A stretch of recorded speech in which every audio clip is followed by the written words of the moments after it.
तो शुरुआत में हम काफ़ी सारे लोगों को देखते हैं जो कि एक जगह जमा हुए होते हैं। साथ ही में दो तरफ हम दो इंसानों को देखते हैं। एक तरफ एक दादी माँ होती है तो दूसरी तरफ हम तीन बच्चों को देखते हैं जिसमें से एक क्यूट सी बेबी गर्ल होती है। और यहाँ पर वो तीनों बच्चे अपनी मम्मा के बारे में बताने लग जाते कि हमारी मम्मा 25 ईयर की है और हमारी मम्मा एक लड़के को ढूंढ रही है जिसके साथ वो शादी कर सके और वो हमारा ख्याल भी रख सके। दूसरी ओर वहाँ पर एक ग्रैंड माँ होती है जो कि सभी को बोल रही थी कि मेरा बेटा 3 साल का, वो बहुत ही हैंडसम है और वो बहुत ही पैसे वाला है, पैसे अर्न करता है और वो अपने लिए एक लड़के को ढूंढ रहा है जिसके साथ वो ब्लाइंड डेट पर जा सके, फिर वो लोग आपस में शादी कर सके। यहाँ पर इतने में ग्रैंड माँ के पास एक गार्ड आ जाता है और वो उससे बोलने लगता है कि आप यहाँ पर ऐसा नहीं कर सकती है क्योंकि मास्टर को पता चल गया है आप कहाँ पर हो सकता है मास्टर कुछ देर में यहाँ पर आ जाए तो फिर यहाँ से आपको जाना होगा। दूसरी ओर वो बोलती है कि आखिर इस तरफ लोग ज़्यादा क्यों जा रहे हैं।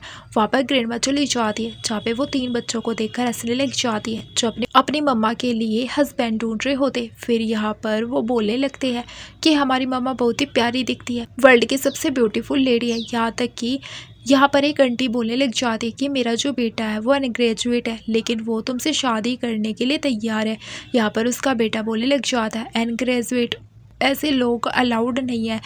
फिर दूसरी ओर जो आंटी होती है वो बोलती है कि मेरा बेटा ग्रेजुएट है और वो कमाता भी है। फिर उसका बेटा पूछता है कितना कमाता है तो बोलने लगती है 3000।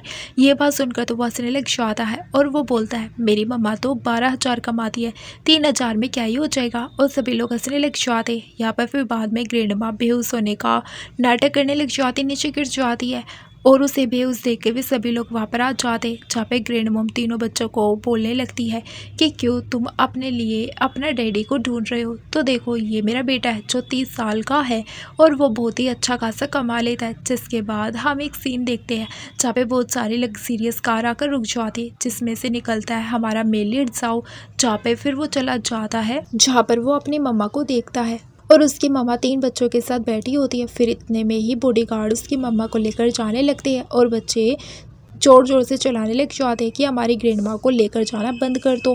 और यहाँ पर उसकी ग्रैंड माँ उन तीनों को बोलती है कि मैं तुम्हारा इंतज़ार घर पर करूँगी। यहाँ पर फिर बाद में उसका असिस्टेंट बोलने लग जाता है कि बॉस ये बच्चे तो आपकी तरह दिख रही है। फिर बाद में वो उनको देखता है तो फिर वो एक लड़के को देखता है, फिर उसकी आंखों के नीचे एक तिल होता है और वो तिल देखकर उसको उस रात की बात याद आने लग जाती है जहाँ पे जिसके साथ में उसने नाइट स्पैन की थी उस लड़की की आँख के नीचे भी ठीक ऐसा ही तिल था। यहाँ पर तो वो बच्चे को उठा लेता है और वो दोनों बच्चे बाकी के चिल्लाने लग जाते हैं। इतने में उसकी मम्मा साइकिल पर आ जाती है और वो चप्पल फेंक कर सीधा उसके मुंह पर मार देती है। यहाँ पर तो वो उन पर चिल्लाती है कि क्या लगता है कि तुम सूट वूट पहन कर आओगे और किसी को पता नहीं चलेगा कि तुम इन बच्चों को उठा रहे हो।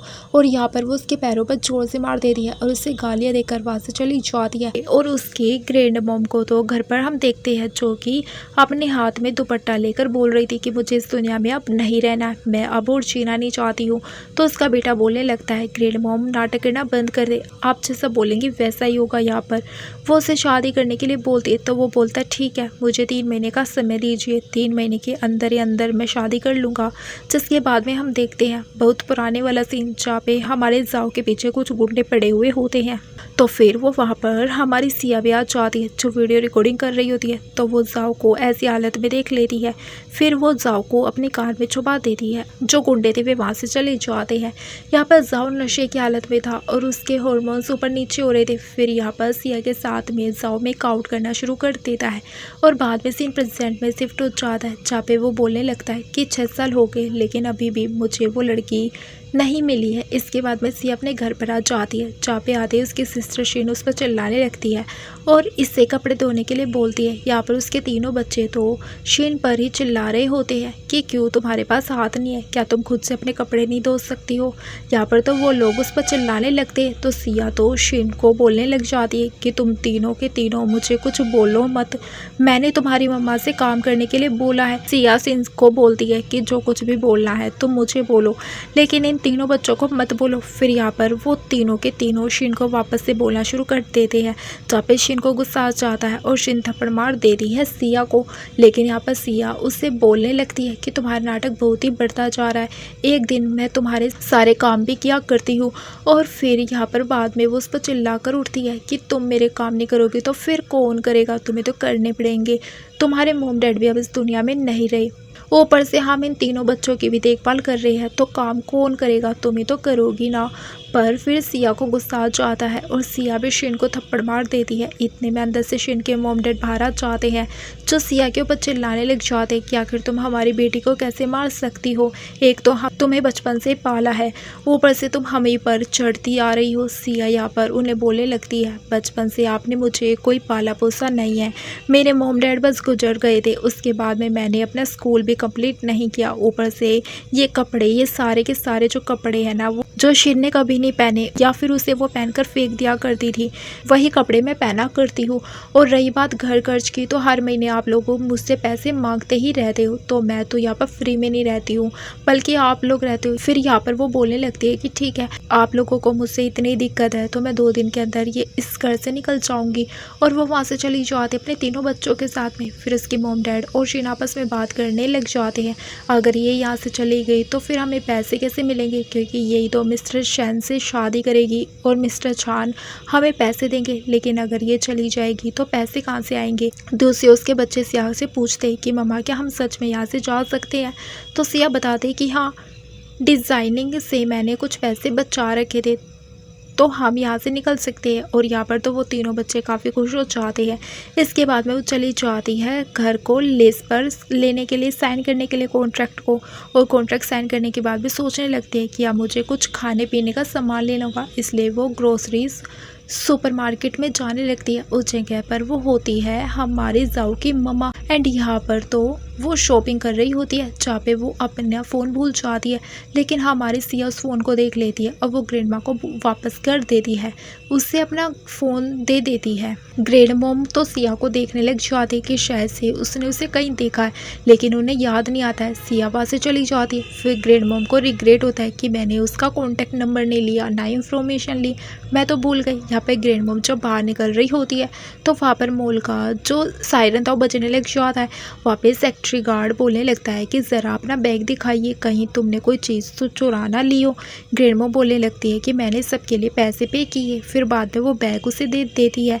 फिर वापस से जब वो चल कर आती है तो सायरन बजने लग जाता है। तो फिर सेक्रेटरी गार्ड बोलने लग जाता है कि लगता है तुमने तुम्हारी बॉडी में यानी कि कपड़ों के अंदर कुछ चीज़ छुपा रखी है, हमें तुम्हारे कपड़े चेक करने पड़ेंगे। जहाँ पर वो उसे चेक करने के लिए जाता है तो ग्रैंड माँ उसके ऊपर चिल्ला पड़ती है और उसे चेक करने नहीं देती है और बोलती है कि मुझ पर यकीन करो, मैंने कोई चीज़ नहीं चुराई है, जो भी चीज़ है वो सब बैग में। यहाँ पर वो बोलने लगता है कि ये साइरन पागल थोड़ी ना है जो आपके आने पर बच जाता है, हमने न्यू लगवाया तो ये ख़राब भी नहीं हो सकता है, ज़रूर तुम ने कुछ ना कुछ चुराया होगा, अगर तुमने हमें चेक करने नहीं दिया तो फिर मैं पुलिस को बुलाऊंगा।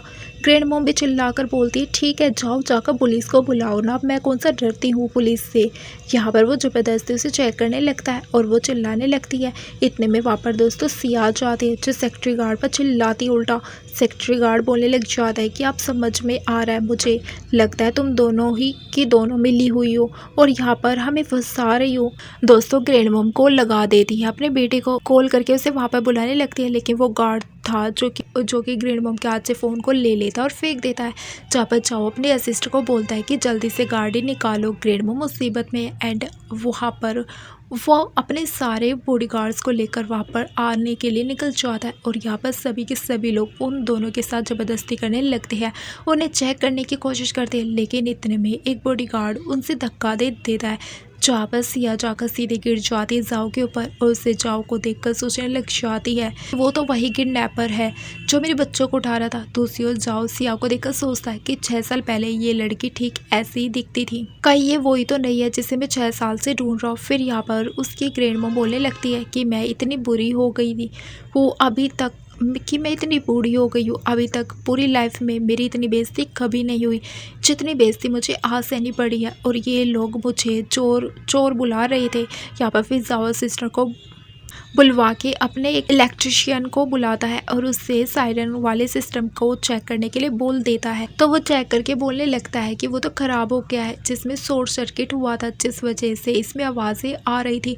फिर वापस जाओ अपने सिस्टर को बोलता है कि एक काम करो, मेरी ग्रैंड मॉम को जिसने भी यहाँ पर ज़बरदस्ती सर्च करने की कोशिश की है उसे अभी के अभी पुलिस स्टेशन भिजवा दो और जरा सा भी उसे बख्शना मत। फिर बाद में वो लोग जाने लगते हैं। फिर ग्रैंड मॉम यहाँ पर सिया को थैंक यू बोलने लग जाती है, साथ ही साथ में बोलती है कि इससे देखो ये मेरा बेटा है, ये 30 साल का ज़रूर है लेकिन ये अभी भी फिट और हैंडसम है, ज़रा इसके मसल्स को टच कर तो देखो। और फिर यहाँ पर सिया जैसे ही उसके मसल्स को टच करने लगती है, जहाँ पर वो तो हंसने लग जाती है और जाओ से देखने लग जाता है। जिसके बाद में सिया उससे बोलती है कि मुझे माफ़ करना, मुझे घर जल्दी जाना होगा। और यहाँ पर जाओ अपना कार्ड सिया को दे देता है और कहता है तुमने मेरी ग्रैंड मॉम की मदद की है तो फिर मैं तुम्हारी हेल्प करना ज़रूर चाहूँगा। जिसके बाद में वो चला जाता है, जहाँ पे सिया जाते जाते सोचने लग जाती है कि मैंने इसकी आवाज़ कहीं तो सुनी है लेकिन मुझे याद नहीं आ रहा। इतने में सिया को उसके बच्चों की कॉल जाती है, जहाँ पे उसके बच्चे चिल्ला रहे होते हैं। फिर सिया भाग कर अपने घर की ओर जाने लग जाते हैं। तो उसी मिस्टर जाओ अपने सिस्टर को बुलाते हैं कि मुझे लगता है कि 6 साल पहले वाली लड़की मुझे वापस मिल गई है, तो फिर एक काम करो, आधे घंटे के अंदर मुझे इसका एड्रेस और सारे के सारे इन्फॉर्मेशन चाहिए। दोषी और उसके बच्चे चिल्ला रहे होते हैं, जहाँ पे उसके अंकल आंटी शिन किसी और के साथ बैठे होते हैं, जहाँ पे उसकी मम्मा और एक लड़का होता है और वो लड़का थोड़ा सा मेंटली डिस्टर्ब होता है। एंड यहाँ पर तो वो लोग सिया की शादी फिक्स करा रहे होते हैं और उनसे 2 लाख पैसों की डिमांड कर रहे होते हैं। अगर इतने पैसे दोगे तो फिर हम तुम्हारे शादी सिया से करा देंगे, यानी कि तुम्हें सिया दे देंगे। यहाँ पर बाद में वो लोग बोलते हैं कि ठीक है, सिया को लेने के लिए हम तैयार हैं लेकिन इन तीनों बच्चों को हम एक्सेप्ट नहीं करने वाले हैं। तो उसकी आंटी बोलने लगती है कि कोई बात नहीं, इन तीनों बच्चों को तो हम देख लेंगे। इतने में ही पीछे से वैन आ जाती है जिसमें बहुत सारे बॉडीगार्ड होते हैं और वो बॉडीगार्ड उन तीनों बच्चों को ज़बरदस्ती लेके जाने लग जाते हैं। लेकिन इतने में सिया यहाँ पर आ जाती है, जो उन सब के ऊपर चिल्लाने लगती है कि तुम सभी को शर्म नहीं आती है क्या, और ये लोग कौन है। फिर यहाँ पर वो लोग आंटी बोलने लग जाते हैं कि ये तुम्हारे इन-लॉज हैं, ये तुम्हें अपने घर लेकर जाना चाहते हैं। उसका अंकल बोलने लग जाता है कि देखो तुम्हारी शादी तुम्हारी अच्छाई के लिए हम करा रहे हैं। इतने में उसका बेटा बोल देता है कि ये लोग शादी से पैसे के लिए करा रहे, ना कि आपकी भलाई के लिए। ये चाहते कि आप शादी करके इनके पास चली जाए और इनको पैसे मिल जाए। यहाँ पर सिया को काफ़ी गुस्सा आ जाता है, तो फिर वो को बोलने लग जाती है कि मैं आज ही की आज अभी की अभी ये घर छोड़ रही हूँ। जहाँ पे वो लोग उसको पकड़ लेते, दूसरी ओर सभी गुंडे उन तीनों बच्चों को बांध कर अपने साथ वैन में ले जाते हैं। दूसरी ओर हम देखते हैं असिस्टेंट को, जाओ को, जिसने सारी की सारी इन्फॉर्मेशन निकाल ली होती है। फिर वो लोग जाने लग जाते हैं सिया के घर की ओर, लेकिन जैसे वो लोग जाने लगते हैं उन्हें वैन नज़र आ जाती है जिसमें 3 बच्चे होते हैं जो चिल्ला रहे होते हैं। फिर जाओ सोचने लग जाता है तो सुबह वाले बच्चे, जिन तीनों बच्चों को यहाँ पर सिया प्रोटेक्ट कर रही थी। फिर वो अपनी गाड़ी मोड़ लेता है, उस वैन के पीछे जाने लगता है और यहाँ पर तो वो वैन तो जाओ की कार को टक्कर मारने वाली होती है। फिर सीन चेंज हो जाता है, जहाँ पे हम सिया को देखते हैं और वहाँ पर वो लोग ज़बरदस्ती उसको ड्रेसअप कर रहे होते हैं शादी करवाने के लिए। सिया कितना भी चाहे लेकिन वो लोग उसका हाथ पकड़ रखे होते हैं।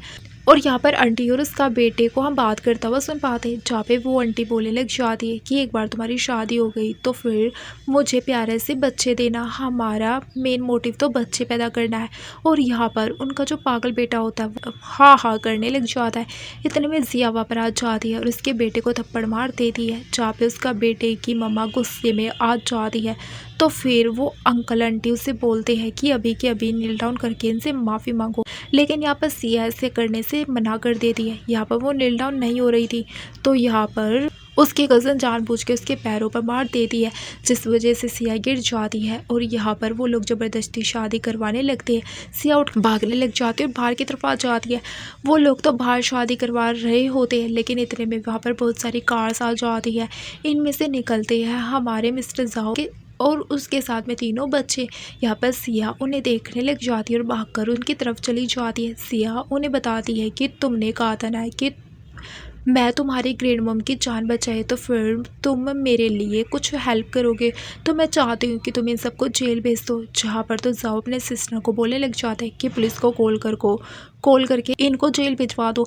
लेकिन इतने में उसके अंकल आंटी बोलने लगते हैं कि हम इसकी शादी ना कराए तो क्या कराए, ये किसी से शादी भी नहीं कर रही है और इसके 3-3 बच्चे हैं, शादी से पहले इसके बच्चे हो गए। जहाँ पर जाओ सोचने लग जाता है क्या सच में वो 6 साल पहले वाली लड़की यही है। तो फिर वो उसे ईयररिंग को दिखाता है जो कि एक पर्ल की ईयररिंग होती है और फिर उसे देखकर वो पूछने लगता है कि क्या ये ईयररिंग तुम्हारी है। जहाँ पर वो मन में सोचती है कि हाँ ये ईयररिंग तो मैंने पहन रखी थी, कहीं 6 साल पहले होटल में यही लड़का तो नहीं था। जिसके बाद में वापस शीन होती है जो कि मन में सोच रही होती है कि इसे इतना अच्छा लड़का कैसे मिल सकता है जो इसकी जान बचाने के लिए यहाँ पर आ गया, ऊपर से इतना ज़्यादा रिच और हैंडसम है। और यहाँ पर शीन उस ईयररिंग को देखकर सोचने लग जाती कि अगर मैंने कह दिया कि ये ईयररिंग मेरी है तो वो सोचने लगेगा कि जो भी वो लड़की थी वो मैं हूँ। फिर यहाँ पर शीन आगे चली जाती है जहाँ पे वो बोलने लगती है ये तो मेरी ईयररिंग है। और यहाँ पर तो वो दूसरी ईयररिंग का पीस भी लेकर आ जाती है और सबको दिखाकर बोलने लगती है देखा मैंने कहा था ना ये मेरी है। यहाँ पर सिया बोलने लगती है लेकिन ये तो मैंने पहनी थी। फिर बाद में शीन के आइज़ के नीचे सेम उसी तरह का मार्क होता है जो कि यहाँ पर जाओ ने उस होटल वाली लड़की की आंखों के नीचे देखा था।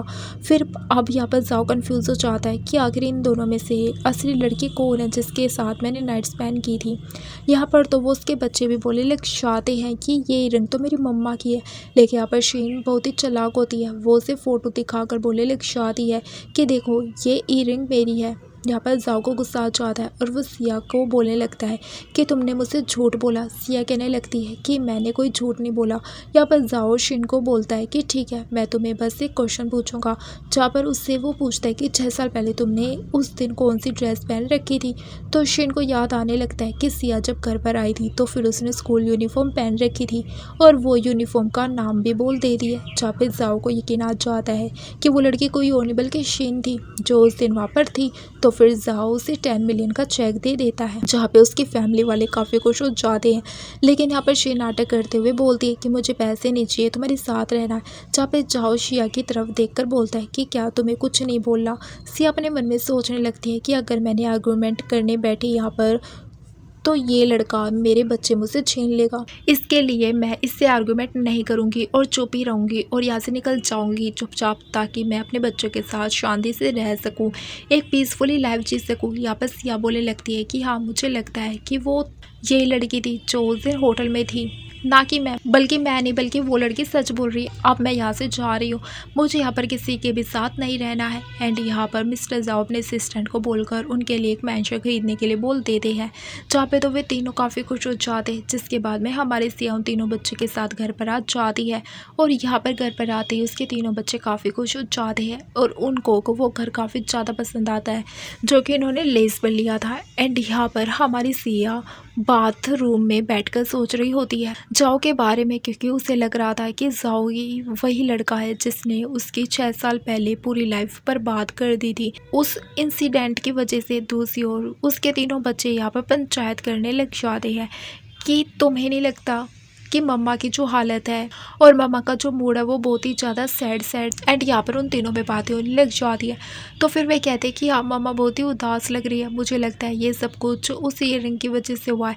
जहाँ पे उसकी बेटी बोलती है कि ये ईयररिंग तो मम्मा को ऑफिस की फर्स्ट रिवॉर्ड के तौर पर मिली थी और मशीन ने इसे चुरा लिया था, मुझे अच्छे से याद है। यहाँ पर तो वो उससे बोलने लगता है कि मुझे तो लगता है ये जानबूझकर शीन ने किया ताकि वो हमारे डैड को हमसे छीन सके। दूसरी तरफ जो तीसरा लड़का होता है वो बोलने लग जाता है कि डैड वो हमारे डैड है, मुझे लगा ही था वो हमारे डैड होंगे क्योंकि वो मेरे हैंडसम फेस और उनका हैंडसम फेस कितना ज़्यादा मिलता है। फिर उसका पहला बेटा बोलने लग जाता है कि ओ तो अभी तक सीरियस सिचुएशन को नहीं समझ रहे हो, हम यहाँ पर बात कर रहे हैं कि शिन ने हमारे डैड को छीन लिया और तुम अपने हैंडसम फेस को लेकर बैठे हो। फिर यहाँ पर उसकी बेटी बोलने लगती है कि हम DNA टेस्ट कराना चाहिए जहाँ पे हमें बहुत ही जल्द रिजल्ट मिल जाएंगे, मैंने ऐसा मूवीज में भी देखा है। तो फिर उसका बड़ा बेटा बोलता है ठीक है अब कैसे भी करके हमें हमारे डैड का एक हेयर का टुकड़ा लेना होगा जिससे हम DNA टेस्ट करा पाए। और यहाँ पर वो अपने नए मिशन की ओर चल पड़ते हैं। फिर यहाँ पर शीन और उसकी मम्मा पापा को देखते हैं जो कि नए वाले घर पर आ जाते हैं और उसकी मम्मा वो घर तो देखकर हैरान हो जाती है। शीन बोलने लगती है अब बस एक ही दिक्कत है, हमें एक बच्चे को अरेंज करना होगा क्योंकि 6 साल हो गए तो मेरा नया वाला बच्चा कम से कम 5 साल का तो होना चाहिए। फिर यहाँ पर तो वो लोग प्लानिंग करने लग जाते हैं। दूसरे हम देखते हैं जाओ और उसकी ग्रैंड मॉम को, जहाँ पर उसकी ग्रैंड मॉम उसे देख रही होती है कुर कर, जिस पर जाओ उसे बोलने लगता है अगर आपको कुछ बात करनी है तो आप मेरे आगे आकर मुझसे बात कर सकती है। जहाँ पे ग्रैंड मॉम उसे बोलने लगती है कि तुमसे कौन ही बात करेगा, तुमसे तो कोई बात नहीं करना चाहेगा क्योंकि तुम्हारी शादी नहीं हुई है, तुम लाइफ टाइम कुंवारे ही मरने वाले हो। और यहाँ पर उसकी ग्रैंड मॉम उसे ताना मारकर भाग जाती है। इतने में ही बेल डोर बजती है, जहाँ पे वो लोग बाहर जाते हैं तो एक बड़ा सा बॉक्स रखा होता है और उस बॉक्स में से एक बच्चा बाहर निकलता है जो कि जाओ को डैड बुला रहा होता है। उसका असिस्टेंट तो ये सुनकर हैरान हो जाता है। फिर बाद में जाओ उस बच्चे को उठा लेता है और कहने लगता है कि बेटा तुमसे कुछ मिसअंडरस्टैंडिंग हुई है। लेकिन वो बच्चा बोलने लगता है कि नहीं, मुझे कुछ मिसअंडरस्टैंडिंग नहीं हुई है। एक साइड से यहाँ पर शीना जाती है और बोलने लगती है कि ये तो मेरा बेटा है। जाओ भी उस सोच में पड़ जाता है और कहता है तुमने मुझे पहले क्यों नहीं बताया कि तुम्हारा कोई बेटा है। जिस पर वो डरने लग जाती है और कहती है मुझे डर था अगर मैं तुम्हें बता दूंगी तो तुम बच्चे को एक्सेप्ट नहीं करोगे। लेकिन अब ये बच्चा खुद बेखुद यहाँ पर आ गया है। जाओ से बोलने लगता है कि मैं कैसे यकीन कर लूँ कि तुम्हारा और मेरा बच्चा है। यहाँ पर शीन बोलने लगती है कि हम डीएनए टेस्ट करा सकते हैं। फिर इसके बाद में शीन उससे पूछती है कि क्या मुझे तुम्हारी कंपनी में जॉब मिल सकती है।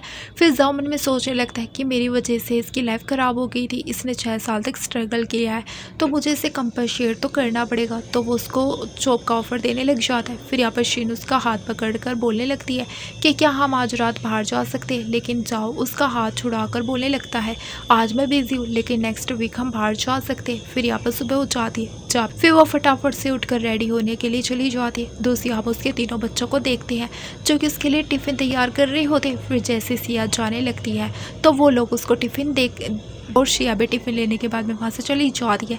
उसके जाने के बाद में ये तीनों बच्चे अपने मिशन पर वापस शुरू हो जाते हैं, जहाँ पे वो लैपटॉप से पता करते हैं आखिर उनका डैड कहाँ पर है इस वक्त। जिसके बाद में हम देखते हैं जाओ को जो कि एकदम बड़े बड़े बॉस की तरह एंट्री मारता है स्वैग में अपनी कंपनी के अंदर। फिर पीछे से आने लगती है सिया, जहाँ पे उससे देरी हो रही थी उसे चक्कर में हो जाती है सिया और जाओ की टक्कर, जिस पर सिया उसके ऊपर गिर जाती है। लेकिन साथ ही साथ में जाओ के ऊपर नूडल्स भी गिर जाते हैं। फिर सिया उठते हुए उसे सॉरी बोलती है और उसे कुछ रुपए देकर वहाँ से भाग जाती है। फिर यहाँ पर शीन सोचने लगती है कि ये कितनी बुरी इंसान है, ये जब देखो तब यहाँ पर लड़कों को सेड्यूस करती घूमती है।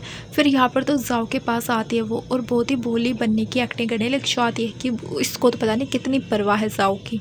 जहाँ पर जाओ वहाँ से चला जाता है। फिर दूसरी हम उन तीनों बच्चों को देखते हैं जो आर्मी वाले कपड़े पहनकर उस कंपनी के अंदर घुस जाते हैं अपने डैड के हेयर वाले मिशन पर। ऊपर से दूसरी ओर हम सिया को देखते हैं जो अपने वर्क प्लेस पर पहुंच जाती है, जहाँ पे उसका बॉस उसे बोलने लगता है कि तुम 4 दिन से देरी से आ रही हो तो तुम्हारी 4 दिन की सैलरी कट। फिर बाद में सिया उसे पूछती है कि ठीक है लेकिन मुझे 5% का कमीशन तो दे दो। जहाँ पर उसका बॉस बोलने लगता है कि कोई बात नहीं, मैं तुम्हारी सैलरी कट नहीं करूँगा, मैं तो बस मजाक कर रहा था। तो ये आपस में ही बात करते हैं। फिर यहाँ पर वो अपने वर्क पर आ जाती है। दूसरी ओर शिन उसे देख लेती है और जानबूझकर उसे सताने के लिए उसी शोरूम में चली जाती है। और यहाँ पर वो मैनेजर को बोलती है कि मैं चाहती हूँ कि वो लड़की मुझे असिस्ट करे। सिया का मैनेजर सिया को बुलाता है और कहता है तुम्हें इस लड़की को असिस्ट करना होगा। इसके बाद जब सिया और शू दोनों ही साथ में खड़ी होती है और मैनेजर बोलने लगता है कि आप दोनों को तो देखकर ऐसा लग रहा है कि आप दोनों सिस्टर हो। फिर यहाँ पर शिन बोलने लगती है कि सिस्टर और हम में दोनों, मुझे देखा है कि मैं कितनी अपर क्लास की हूँ, मैं जाओ कंपनी के सीईओ की फियोंसी हूँ और इसे देखो ये तो कितने लोअर क्लास के हैं, हम दोनों कैसे सिस्टर हो सकते हैं। फिर शीन यहाँ पर सिया को पानी लाने के लिए बोलती है। सिया अपने मन में कंट्रोल करते हुए पानी लाती है। फिर बाद में शीन उससे बोलती है कि मेरे लिए वो शूज़ लेकर आओ, वो शूज़ लेकर आ जाओ। जहाँ पर सिया अपने आप को कंट्रोल करती है। वापस से वो बोलने लगती है कि कोई बात नहीं, बस 5-10 मिनट की तो बात है ना, ये ख़रीदारी करके चली जाएगी, फिर मैं शांति से अपना काम करती रहूँगी यहाँ पर। जहाँ पर वो उसके लिए शूज़ लेकर आ जाती है। दोस्तों हम देखते हैं कि जाओ यहाँ पर किसी शोरूम में अपने हेयर कट करवा रहा होता है और यहाँ पर भी तीनों चुपके से आकर उसके बालों के टुकड़े को ले लेते हैं। यहाँ पर जाओ को गुस्सा आ जाता है, जहाँ पर उनका असिस्टेंट उन्हें बाहर लेकर आ जाता है और बोलने लगता है कि तुम उसे जितना तंग करोगे ना उतनी मैं प्रॉब्लम में फंसता जाऊँगा और मेरी सैलरी कट तो होती जाएगी जहाँ पर उसकी बेटी बोलने लगती है आपको अभी भी समझ में नहीं आ रहा है कि उनकी रियल वाइफ कौन है। यहाँ पर असिस्टेंट बोलने लगता है कि देखो ना तुम उनके बच्चे हो, उनका बच्चा भी मिल चुका है जिसका नाम लियो। फिर यहाँ पर वो तीनों बोलने लगते हैं कि नहीं नहीं तुमसे गड़बड़ी हुई है, हम तीनों के फेस को देखो, हम तीनों के चेहरे पर एक खुशी है, एक हैंडसमनेस है, तो फिर हम उसी के तो बेटे हुए ना। यहाँ पर वो लोग उसे डीएनए टेस्ट कराने के लिए बहुत ही रिक्वेस्ट कर रहे होते हैं जहाँ पे असिस्टेंट को भी हाँ बोलना पड़ता है। फिर वो तीनों यहाँ पर बच्चे उसे हार दिखाने लग जाते हैं, साथ ही साथ में उसे फ्लाइंग किस भी देते हैं। असिस्टेंट उन्हें बोलने लगता है कि अभी से मस्का लगाना बंद करो और जाकर अपनी मम्मी से कहना कि परेशान ना करे वो बॉस को। जिसके बाद में जाओ वहाँ से जा रहा होता है तो वो तीनों उसे फ्लाइंग किस देते हैं। जाओ सोचने लगता है कि जितनी अब नॉर्मल इनकी मम्मा है उतने ही अब नॉर्मल उसके बच्चे हैं, ना जाने कब किस वक्त कैसा रिएक्ट करते हैं। हम यहाँ पर जिया को देखते हैं जो कि उसके लिए शूज़ लेकर आ जाती है, लेकिन यहाँ पर शिन खड़े होकर उसके मुंह पे पानी फेंक देती है। फिर वो उसे नील डाउन करने के लिए बोलती है, लेकिन जैसे जिया नील डाउन करती है शिन उसे लात मार के नीचे गिरा देती है। इतने में स्टोर का मैनेजर आ जाता है जहाँ पे शिन मैनेजर को बोलती है कि एक शूज़ बेचने के लिए ये नील डाउन करने के लिए भी तैयार नहीं है। जहाँ पे जिया वापस से नील डाउन करती है क्योंकि मैनेजर उसे बोल रहा था कि इस क्लाइंट को अगर तुम शूज़ दिलवाओगे ना तो मैं तुम्हें 40% कमीशन दूंगा। इसलिए सिया ये चीज़ करने के लिए मान जाती है। और यहाँ पर जैसे सिया उस शूज़ को पहनाती है, यहाँ पर पूरे ग्रुप में वो वीडियो कॉल करने लग जाती है शिन, जहाँ पे उसके स्कूल के सारे दोस्त मौजूद थे। और यहाँ पर वो बोलने लगती है कि रुको मैं तुम्हें किसी से मिलवाना चाहती हूँ। एंड यहाँ पर वो शिया की तरफ वाला कैमरा ऑन कर देती है जहाँ पे सभी लोग बोलने लगते हैं ये तो सिया है, इसने तो स्कूल से ड्रॉप कर लिया था। और सभी लोग उसका मजाक उड़ाने लगते हैं। लेकिन हमारी सिया उससे बोलने लगती है कि जैसे कि आपको पता है आपका रीयूनियन आने वाला है, तो फिर मिशन ने 100 पेयर्स ऑफ शूज़ लिए हैं आप सभी को गिफ्ट के तौर पर देने के लिए। यहाँ पर तो शिन 100 पेयर्स ऑफ शूज़ सुनकर हैरान हो जाती है क्योंकि अब उसे रियूनियन में सभी को शूज़ देने होंगे। जहाँ पर वो सिया को देखने लगती है तो फिर सिया का मैनेजर उसे कार्ड को स्वाइप करने के लिए कहता है और कहता है कि मैम अगर आप ना चाहे तो फिर कोई ज़बरदस्ती नहीं है। शिन बोलने लगती है कि क्यों, तुम्हें क्या लगता है कि मैं अफोर्ड नहीं कर सकती हूँ। यहाँ पर तो सिया को वो कार्ड स्वाइप करने के लिए दे देती है। यहाँ पर तो शिया कार्ड स्वाइप करने की मशीन लाने के लिए बोलती है तो फिर सिया उसे लेकर आ जाती है जहाँ पे सिया उसे बोलती है कि आपका टोटल 100,000 येन। तो ये चीज़ सुनकर तो सिया हैरान हो जाती है, लेकिन ना चाहते हुए भी उसे कार्ड स्वाइप करना ही पड़ता है। एंड यहाँ पर सिया काफ़ी खुश हो जाती है तो उसी तरफ हमारे जाओ के फ़ोन पर मैसेज आ जाता है 100,000 येन खर्च हुए। जहाँ पर तो हैरान हो जाता है और बोलता है कि अभी चलो शॉप पर चलकर चेक करते हैं कि क्या उस पागल औरत ने सच में इतने सारे शूज़ लिए। फिर यहाँ पर सिया वो सारे शूज़ पैक करने लग जाती है तो फिर शिन उसे वेडिंग का इनविटेशन देती है कि मेरी एंगेजमेंट का इनविटेशन है तो ज़रूर आना। सिया बोलने लगती है कि तब तक इनविटेशन नहीं दोगी तो मैं कैसे आ पाऊँगी। तो फिर सिया उसे इनविटेशन कार्ड दे देती है। इसके बाद में उसके जाने के बाद में सिया अपने मैनेजर से कमीशन मांगने लग जाती है जहाँ पे उसका मैनेजर बात पलटने लग जाता है और बोलने लगता है कि अगर तुम चाहो तो कि हम 1 नाइट स्पेंड कर सकते हैं। सिया उसे बोलने लगती है कि ठीक है कोई बात नहीं, रात को जब मेरा हस्बैंड सो जाएगा तो फिर मैं आपके पास आ जाऊँगी। मैनेजर हैरान होकर कहता है कि क्या तुम शादीशुदा हो। जिस पर वो कहता है कि क्या तुम शादी हो, जिस पर कहती हाँ। फिर वो कहता है कि तुम्हारी बाकी की तो शादियों का क्या हुआ। जिस पर सिया बताती है कि एक्चुअल में मुझे सोते वक्त चलने की आदत है, इसी वजह से मैंने एक हस्बैंड की तो उंगली काट दी थी और दूसरे वाले की ये कहने वाली होती है। तभी मैनेजर से कहता है कि कोई बात नहीं, मुझे कोई दिलचस्पी नहीं है ये जानने की, इसलिए तो मुझे मत बताओ, यही बेहतर होगा। लेकिन तभी वहाँ पर जाओ और असिस्टेंट पहुंच जाते हैं जहाँ पर सिया कहती है कि देखो मेरा हस्बैंड आ गया। लेकिन वो जाओ की बजाय असिस्टेंट के पास चली जाती है और उससे चिपकने लग जाती है और फिर मैनेजर से कहती है कि देखो मेरा हस्बैंड है। और फिर असिस्टेंट के कान में कहती है कि देखो मेरे साथ एक्टिंग करो मेरे हस्बैंड बनने की तो मैं तुम्हें पे करूँगी इसके बदले में। तो फिर असिस्टेंट एक्टिंग करने लग जाता है कि हम इसका हस्बैंड हूँ। लेकिन जाओ को जल्द से फील होने लग जाती है, इसीलिए वो सिया को अपने करीब खींच लेता है और मैनेजर से कहता है कि मैं इसका एक्स हस्बैंड हूँ। यहाँ पर मैनेजर तो हैरान होकर वहाँ से चला जाता है। जब ये सब गाड़ी में जा रहे होते तो सिया यहाँ पर इन्हें पे करने लग जाती है एक्टिंग के बदले में। लेकिन वो कहता तुम ये क्या कर रही हो, तो सिया कहती है देखो अगर तुम्हें पैसे नहीं लेने तो मत लो, मुझे वापस कर दो। तो फिर जाओ कहता है देखो तुम एक दफ़ा कह दो कि तुम वही लड़की हो जिसके साथ मैंने मेकआउट किया था, तो फिर मैं दोबारा से इन्वेस्टिगेशन स्टार्ट करवा दूंगा। तो फिर सिया मन में सोचने लग जाती कि हाँ इन्वेस्टिगेशन तुम तो स्टार्ट करवा ही दोगे क्योंकि तुम मेरे बच्चों को जो छीनना चाहते हो। इसके बाद सिया कहती है अरे नहीं बाबा, मैं वो लड़की हूँ ही नहीं जो उस वक्त वहाँ पर थी, मैं तो यहाँ पर थी ही नहीं। वो लड़की सच बोल रही है जो कि इस वक्त तुम्हारे साथ में है। फिर अपने डेस्टिनेशन पर उतर जाती है कि जाओ को यकीन नहीं हो रहा होता है सिया की बात पर जरा सा भी। जिसके बाद हम घर पर इसके क्यूट से बच्चों को देखते हैं जिन्होंने बहुत ही प्यारी प्यारी डिशेज बनाकर तैयार रखी होती है। इसके बाद जब ये क्वालिटी टाइम स्पेंड करते हैं साथ में तीनों बच्चे और सिया, इसके बाद में जब सिया सो रही होती है तो ये तीनों बच्चे सिया को मोबाइल लेकर चले जाते हैं और डिस्कस करने लग जाते हैं हमें मम्मी और डैडी को मिलवाना है, तो हमें ऐसा प्लान करना होगा कि वे दोनों एक ही जगह काम करें ताकि वे दोनों क्लोज रहें। इसके बाद तो ये लोग मैसेज करने लग जाते हैं जाओ को, और जाओ शावर ले रहा होता है इसलिए वो कोई भी आंसर नहीं कर रहा होता इनके मैसेज का। लेकिन शावर लेकर वो आता है तो फिर देखता है इतने सारे मैसेजेस, लेकिन फिर वो देखता है कि ये तो इतने अजीब मैसेज सिया आखिरकार मुझे क्यों सेंड कर रही है। इसके बाद जाओ अपने फ़ोन को ऑफ कर देता है, लेकिन दूसरी तरफ वे बच्चे सोच रहे होते हैं आखिरकार हमारे डैड हमारे मैसेजेस का रिप्लाई क्यों नहीं कर रही है, यानी कि हमारे मम्मा के मैसेजेस का। अगर ऐसे चलता रहा तो हम उन दोनों को करीब कैसे लाएंगे। फिर उनके दिमाग में एक आइडिया आता है कि अगर हमें इन दोनों को क्लोज लाना है तो हमें ऐसा सेटअप करना पड़ेगा कि दोनों एक किचन के काम करें। इसके बाद वे बच्चे यहाँ पे जाओ की कंपनी में अपने मम्मा का रिज्यूमे सेंड कर देते हैं। एंड जब जाओ सो रहा होता है तब उसके असिस्टेंट की कॉल उसके पास आती है जो बताता है कि मिस सिया ने अपना रिज्यूमे सेंड किया हमारी कंपनी में। तो फिर जाओ कहते हैं कि ठीक है उसका रिज्यूमे एक्सेप्ट करो, उसे जॉब दे दो क्योंकि उसने मेरी ग्रैंड मॉम की मदद की थी और मैं उसे इस तरीके से रीपे करना चाहता हूँ। इसके बाद जब सिया सुबह सोकर उठती है तब उसके पास जाओ की कंपनी से कॉल आ जाती है इंटरव्यू के लिए कि आपने अपना रिज्यूमे सेंड किया था तो आज आप टाइम से इंटरव्यू के लिए आ जाना। तो फिर सिया यहाँ पर अपने बच्चों की तरफ देखने लग जाती है और फिर कहती है देखो ऐसी शरारतें मत किया करो।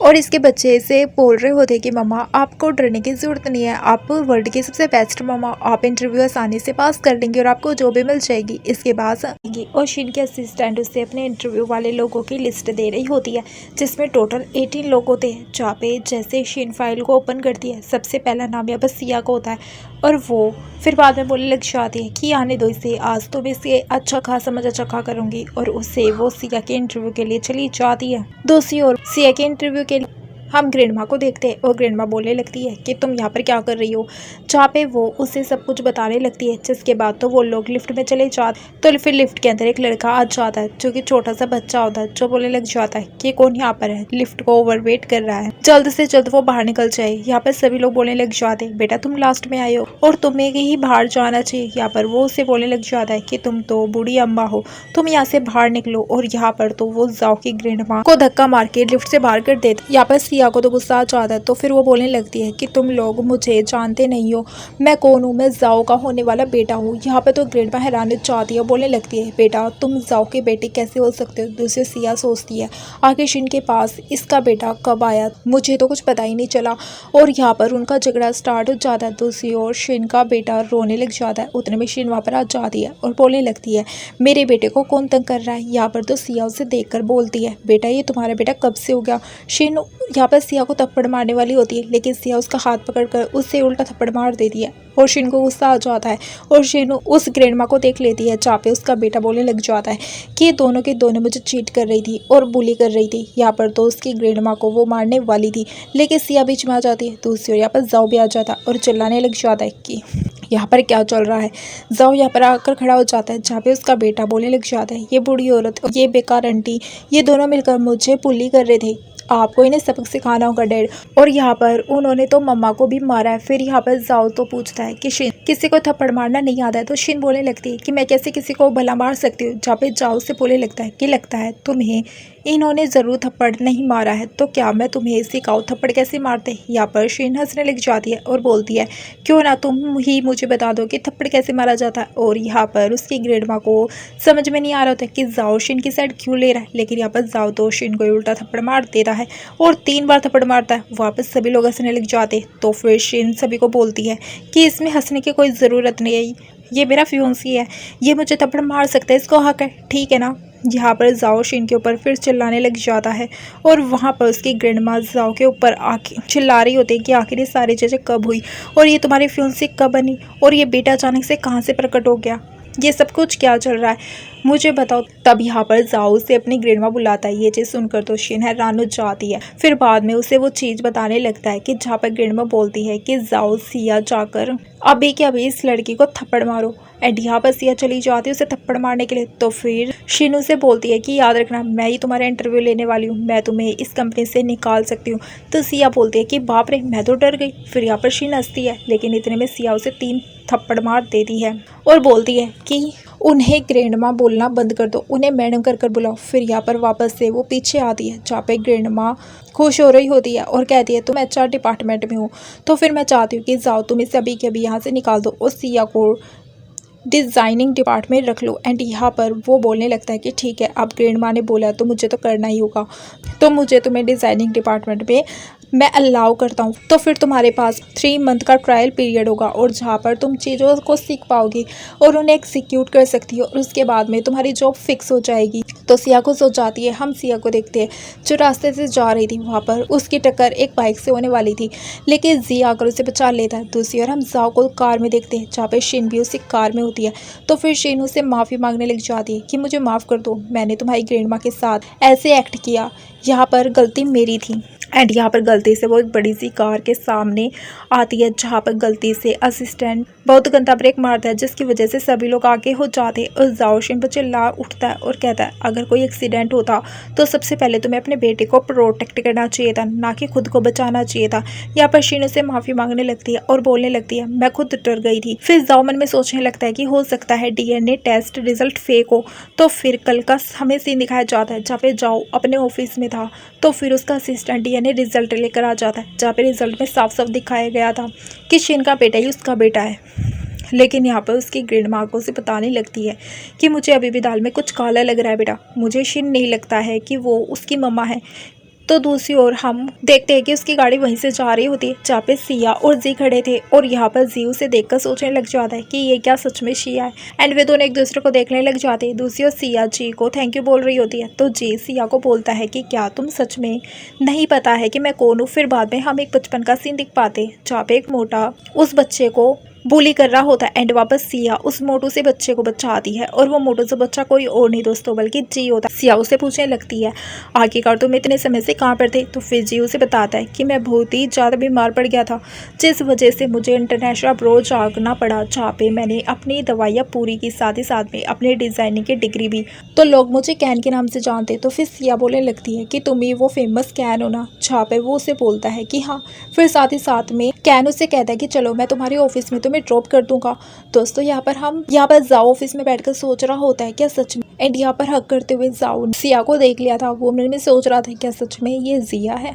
एंड दोस्तों जाओ ऑफिस में बैठकर सोच रहा था क्या सच में उसकी सिया किसी और को हक कर रही थी। इतने में उसका असिस्टेंट आकर बोलता है कि मिस्टर कैन आ चुके हैं। जहाँ पे कैन अंदर यानी कि जी अंदर आ जाता है। तो फिर जाओ से देखकर सोचने लग जाता है तो मिस्टर कैन है क्योंकि मैंने इसे और सिया को साथ में देखा था। इसके बाद में उसे वो हैंडशेक करता है। जी अपने मन में ही कहता है कि ना जाने क्यों इसमें अलग सी फीलिंग आ रही है।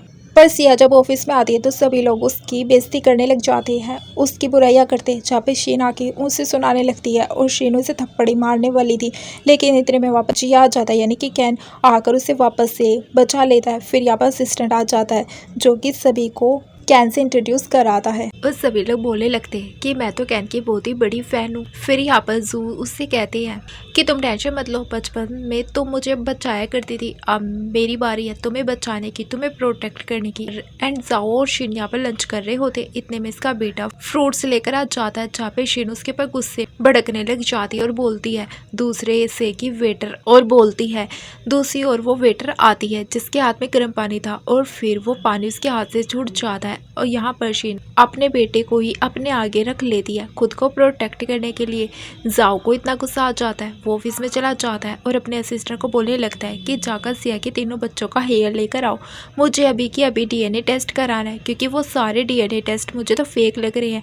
क्योंकि कोई इंसान ऐसा हो सकता है जो कि अपने बेटे को जन्म देने के बाद में उसे मारना चाहेगा, बल्कि माँ तो अपने बच्चों को अपनी जान से ज़्यादा प्यार करती है। जहाँ पे जाओ और शी आपस में बात कर रहे होते हैं तो फिर पीछे से आ जाता है जाओ और सिया का यहाँ पर पैर मुड़ जाता है और फिर वो दोनों ही नीचे गिर जाते यानी कि जाओ और सिया, जहाँ पे उन दोनों की किस हो जाती है। यहाँ पर फिर जी सिया को उठा लेता अपने गोद में। तो फिर जाओ पूछता है क्या ये तुम्हारा कोई रिलेशन है, तो फिर जी बोलने लगता है कि हाँ, हम लोग बचपन के लबी टबी हैं। ये बोलकर वो वहाँ से चला जाता है। दूसरी ओर सिया जी को लेकर अपने घर आ जाती है और जहाँ पे उसके तीनों बच्चे हैरान हो जाते हैं और वो जी को बड़े अच्छे से वेलकम करते, फिर उसे चेयर पर बैठाते, उसके बारे में भी चीज़ें पूछने लग जाते। तो फिर इसके बाद में हम देखते हैं जाओ को, जो कि अपनी ग्रैंडमा को बता रहा होता है कि मुझे पूरा यकीन है कि सिया ही वो लड़की है और मैं चाहता हूँ कि मैं उसका दिल जीत सकूँ। तो फिर ग्रैंडमा उसे एक प्लान बताती है। दूसरी ओर जब सिया घर से जा रही होती है, जहाँ पे जी उसे बोलता है कि अगर तुम कोई नैनी नहीं मिल रही है तो फिर मैं तुम्हारे बच्चों का अच्छे से ध्यान रख सकता हूँ,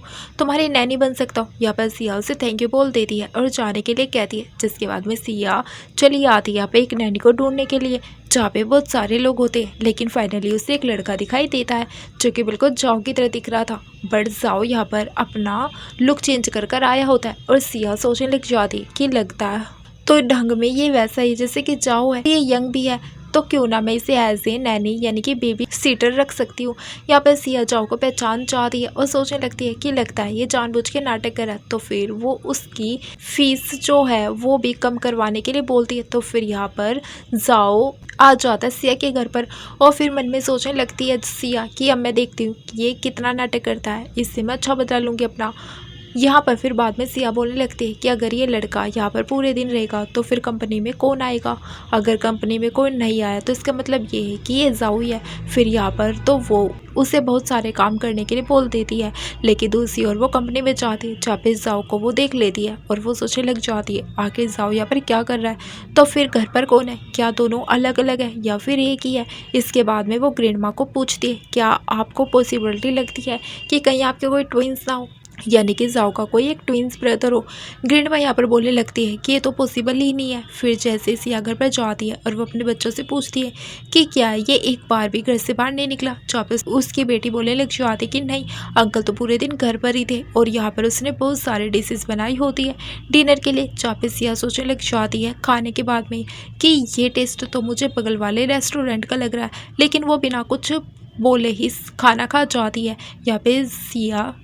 यहाँ पर से जाता है सिया के घर में उसके लिए छोटा सा केक लेकर। जी उसे देखकर बोलने लगता है कि ये तो वाइस प्रेसिडेंट है, लेकिन सिया बोलती कि नहीं नहीं, ये तो बस मेरे प्रेसिडेंट जैसा दिखता है, बट ये हमारे घर का केयर टेकर है। फिर यहाँ पर जाओ खाना बनाने लग जाता है जी के लिए और वो उसके बाउल में काफ़ी सारा नमक डाल देता है। जी से तो वो खाना खाए नहीं जा रहा होता है। इसके बाद जब वो लोग एक घोड़े को देखने के लिए जाते, जहाँ पे शिन भी होती है, यहाँ पर शिन सभी को घोड़ों के बारे में इंफॉर्मेशन दे रही होती है। जब पे सिया बोलने लग जाती है कि तुम गलत बोल रही हो, तो फिर शिन बोलती है कि मुझसे पंगा मत लो, ये बेहतर होगा तुम्हारे लिए। और यहाँ पर उन दोनों के बीच में हॉर्स को लेकर रेस होने लग जाती है। जब पे सिया जीत जाती है, लेकिन जो शिन होती है वो जानबूझ के उसके हॉर्स के ऊपर कुछ मार देती है, जिसकी वजह से जो हॉर्स था वो काबू से बाहर हो जाता है और ऊपर नीचे कूदने लग जाता है, इम्बैलेंस हो जाता है। फिर यहाँ पर जाओ वहाँ पर चला जाता है सिया को पुकारते हुए और यहाँ पर जाओ कैसे करके सिया के होश पर चढ़ जाता है, उसे कंट्रोल करने की कोशिश करता है, लेकिन वो दोनों के दोनों वहाँ से नीचे गिर जाते। जैसे ही जाओ गिरता है उसके सन ग्लासेस में निकल जाते, जहाँ पे जिया उसकी आंखों के नीचे मार्क देख लेती है जो कि ठीक उसके केयर टेकर जैसा ही था। तो वो समझ जाती है कि ये जाओ ही, लेकिन यहाँ पर वो कुछ नहीं बोलती है। इसके बाद में जब वो लोग जा रहे होते हैं तो फिर जी सिया को अपना लव कन्फेस कर देता है, जहाँ पे सिया उसे बताने लगती है कि बचपन में मैं तुम्हें ज़रूर पसंद किया करती थी, लेकिन एज ए फ्रेंड, और तुम्हारे जाने के बाद में मैं बिल्कुल अकेली पड़ गई थी, जहाँ पे मैंने किसी और के साथ नाइट स्पेंड कर ली थी और इसीलिए अब मेरे 3 बच्चे भी हैं और ये तीनों बच्चों का डैड जो है उससे मैं बहुत ही ज़्यादा प्यार करती हूँ। यहाँ पे सिया इनडायरेक्टली अपने लव सिर्फ को कन्फेस कर देती है जाओ के प्रति। जी को कुछ समझ में नहीं आ रहा होता तो फिर जी उसे बोलता है कि तुम मुझे एक चांस देकर देखो, मैं एक अच्छा डैड बन सकता हूँ। लेकिन सिया उसे बता देती है कि इनका जो डैड है ना वो कोई और नहीं बल्कि जाओ है। इसके बाद तो सिया अपने घर पर आ जाती है और वो सोचती है कि उससे अपने फाइनली डिसीजन लेना ही होगा और अब मुझे ये सब कुछ जाओ से कन्फेस कराना ही होगा। इसके बाद में वो उसके ऑफिस में चली जा रही जहाँ पे वो बैठ जाती है, जहाँ पे डीएनए रिजल्ट आ गए होते हैं और उन्हें पता चल जाता है कि शिन का बेटा जाओ का बेटा नहीं है बल्कि वो तीनों के तीनों बच्चे ही यहाँ पर जाओ के हैं। इसके बाद में यहाँ पर शिन आकर जाओ को बोलती है कि तुम मालकिन बन के यहाँ पर कैसे बैठ सकती हो। सिया बोलती है कि तुम्हें थोड़ी देर में पता चल जाएगा। यहाँ पर जाओ उठता है और शिन के सामने पानी लेकर आ जाता है और उसकी आंखों के नीचे जो तिल था उसे मिटा देता है, यानी कि वो नकली लगाकर घूम रही एंड यहाँ पर वो उसे प्लीज प्लीज करके मनाने लग जाती। लेकिन जाओ उसकी एक भी बात नहीं सुनता है और कहने लगता है अब तो तुम और तुम्हारी सारी फैमिली जेल में जाएगी। एंड यहाँ पर हम दूसरी ओर शिन की सारी फैमिली को देखते हैं जहाँ पर जाओ के बॉडीगार्ड आकर उन्हें घर से निकाल रहे होते धक्के मार के। इसके बाद में जाओ और सिया ऑफिस में होते जहाँ पे सिया जाओ को किस करती है और बोलती है कि अब मुझे लग रहा है कि 6 साल पहले तुम वही थे। जिसके बाद में सभी लोग घर पर होते हैं जहाँ पे जिया को वो किस करता है और उसकी वेडिंग की बात पूछता है और जिया भी उसे हाँ बोल देती है, यानी कि उसे प्रपोज कर देता है तो जिया हाँ बोल देती है। फिर इसी दोस्तों हैप्पी मोमेंट के साथ में हमारे इस ड्रामा की हैप्पी एंडिंग को चाहती है। Thank you for watching.